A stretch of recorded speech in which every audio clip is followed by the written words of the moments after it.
jikuta kwamba huna hamu ya kuishi. Kwa sababu unajiuliza, kufa tutakufa wote siku moja. Kwani nikifa sasa hivi na nikifa baadaye kwa nini nisipumzike? Ile huzuni uliyokuwa unaiuliza, ile huzuni mimi naweza kuifananisha na huzuni ya kupata msiba.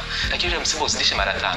Na inaeleweka kwamba ukiwa kwenye msiba kinachokuwa kwa wingi mwilini wako ni homoni ya cortisol inazalishwa kukusaidia kuweza kuhuzunika na nini. Na unapokuwa na sonona pia unakuwa na homoni ya cortisol. Kwa hiyo unakuta kwamba zile hisia kama vile zinafanana, sema tu zinatofautiana maumivu. Unakuta maumivu ni makali sana. Sasa ile maumivu inakuwa ni makali kiasi kwamba inafika wakati unajiuliza, kwa nini nisife? Mbona kama vile nikifa nitapumzika? Huwezi kufanya chochote, umelala kitandani, huwezi kuamka, huwezi kupiga simu kuomba msaada. Yaani kama vile viungo vyote vimefungwa na mawe ya kilo 5. Vitu vidogo vidogo vinakushinda. Kwa hiyo katika kujaribu kwangu kukatisha uhai ndipo nilipoanza kupelekwa hospitali kwamba mtoto anajaribu kukatisha uhai wake. Ukipimwa vitu vingine havina shida. Hebu tueleze kwa nini mtoto mdogo kama yeye anajaribu kukatisha uhai wake? Ndipo anagundua kwamba huwa ni mpweke, ana huzuni, anajitenga.